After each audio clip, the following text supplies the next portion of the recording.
When covering a coup, or an attempted coup, on a foreign leader that the US has designated an unofficial official enemy, articles in the New York Times and other Western papers tend to follow a pretty consistent checklist. Blame all economic and political problems on the government. Ignore the effect of any US sanctions. Constantly present the targeted leader as a tyrannical autocrat crushing dissent, no matter what the reality is. Refrain from using the word coup. Prefer instead words like uprising, revolt, or transition. Express ridicule at the idea that the US could be involved in the affair. Depict the new US-backed rulers as democratically minded and downplay any violence they commit in establishing their rule. And finally, blame the deposed leaders for their own overthrow. And you can really see this when you look back through the archives. Take Iran in 1953. 2 years earlier, Mohammad Mossadegh, a democratically chosen member of parliament, was elected prime minister.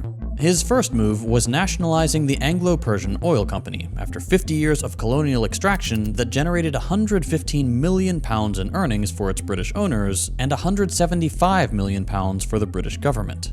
The British responded by imposing a global boycott on Iranian oil, a naval blockade, and essentially tanked the country's economy into submitting back into Western colonial subjugation. The US was a British ally, scared of the socialist direction Mossadegh's policies were taking, and very interested in getting Iran's oil. So, in 1953, it financed anti-Mossadegh media in the country, carefully orchestrated a coup, installed the Shah, and in the process, gained ownership of 40% of the APOC for US companies.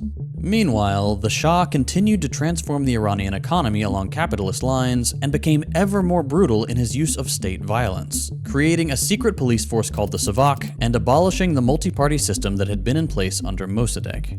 Now, here's how all of that was reported on by the Times.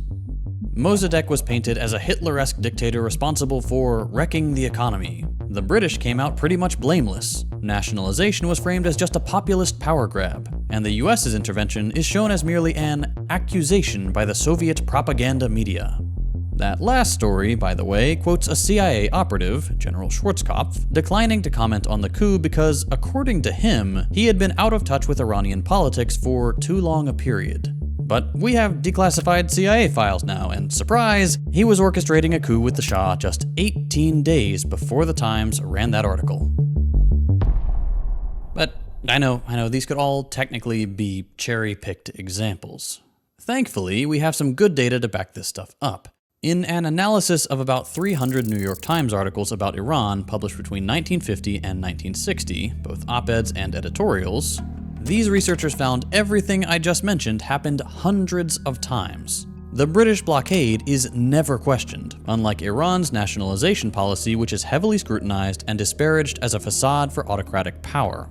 The sanctions are always presented as a scapegoat for the Iranian economy's problems, and the Shah gets consistently glowing reviews even amid some of the most brutal crackdowns.